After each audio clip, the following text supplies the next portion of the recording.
आज हम पढ़ेंगे cell cycle and division. Meiosis एक ऐसा प्रोसेस है जिससे एक डिप्लॉयड सेल से हैप्लॉयड सेल प्रोड्यूस होती है।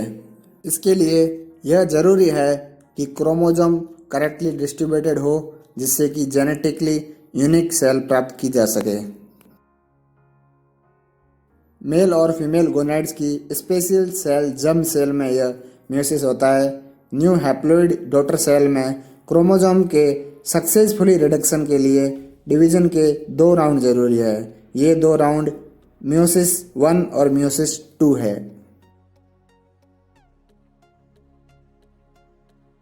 म्यूसिस और माइटोसिस का प्रोसेस लगभग सिमिलर ही होता है। एक मेजर डिफरेंस यह है कि माइटोसिस से 2 डिप्लॉयड डॉटर सेल बनती है, जबकि म्यूसिस में 4 हैप्लॉयड सेल बनती है। म्यूसिस तब शुरू होता है जब सेल इंटरफेज के G1, S और G2 फेज सक्सेसफुली कंप्लीट कर देती है। इंटरफेज के S फेज में DNA रेप्लिकेशन होता है, क्रोमोसोम की 2 कॉपी बनती है। ये दोनों सिस्टर क्रोमेटिड कहलाती है। इसके अलावा साइटोप्लाज्म में सेंट्रियोल का डुप्लीकेशन होता है और माइक्रोट्यूब्यूल एक्सटेंड होते हैं, जिनसे कि स्पिंडल फाइबर बनते हैं। दोनों सिस्टर क्रोमेटिड जो कि सेंट्रोमियर से अटैच होती है कंडेंस होना शुरू होती है जैसे ही सेल प्रोफेज में जाना शुरू करती है।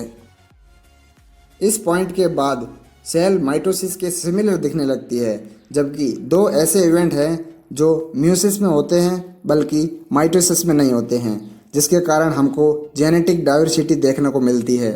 पहला इवेंट है प्रोफेज 1 में, जब homologous chromosome side by side मिलकर साइनेप्सिस बनाते हैं और जिससे कि टेट्राड या बाइवेलेंट स्ट्रक्चर बनती है।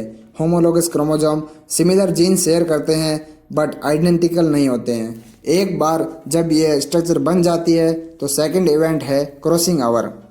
क्रॉसिंग ओवर के टाइम पे क्या होता है कि नॉन सिस्टर क्रोमेटिड के बीच क्रोमोसोम सेगमेंट का फिजिकल एक्सचेंज होता है। प्रोफेज 1 में न्यूक्लियर एनवेलप डिसअपीयर होना शुरू होता है और सेंट्रियोल अपोजिट पोल की तरफ मूव करते हैं।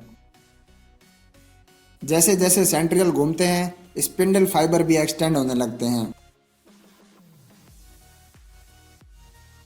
प्रो मेटाफेज 1 या अर्ली मेटाफेज में स्पिंडल फाइबर पूरी तरह सिस्टर क्रोमेटिड के काइनेटोकोर से अटैच हो जाते हैं।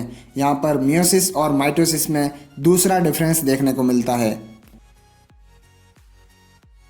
मियोसिस में साइनेप्सिस और क्रॉसिंग ओवर होने के कारण होमोलोगस क्रोमोसोम अलाइन रहते हैं, जिससे कि एक सिस्टर क्रोमेटिड एक पोल से ही अटैच रह सकती है, जबकि माइटोसिस में सिस्टर क्रोमेटिड दोनों पोल से अटैच रह सकती है। मेटाफेज 1 में बाइवेलेंट बीच में आकर मेटाफेज प्लेट का निर्माण करते हैं। इंडिपेंडेंट असॉर्टमेंट के कारण यह प्रोसेस रैंडम होता है और इसके कारण भी वेरिएशन आती है। एनाफेज 1 में क्या होता है कि होमोलोगस क्रोमोसोम सेपरेट होने लगते हैं और अपोजिट पोल की तरफ मूव करना शुरू करते हैं। मियोसिस 1 खत्म होता है टीलोफेज 1 पर। टीलोफेज में फिर से क्रोमोसोम डिकंडेंस होना शुरू होते हैं और न्यूक्लियर एनवेलप दोबारा बनता है।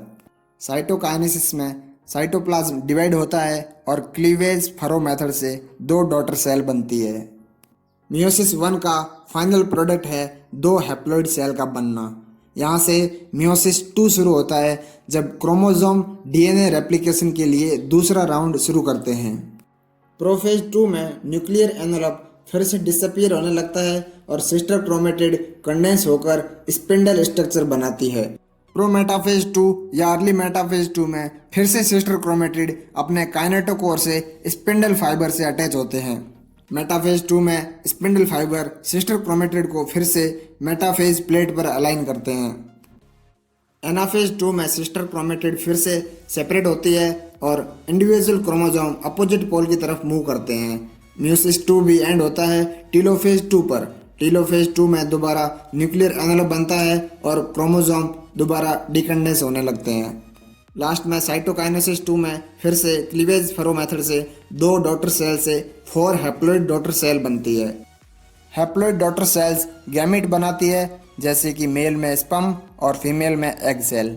फर्टिलाइजेशन के टाइम ये दोनों फ्यूज होकर जाइगोट बनाते हैं, जो कि फर्दर ग्रो होकर चाइल्ड बनाता है।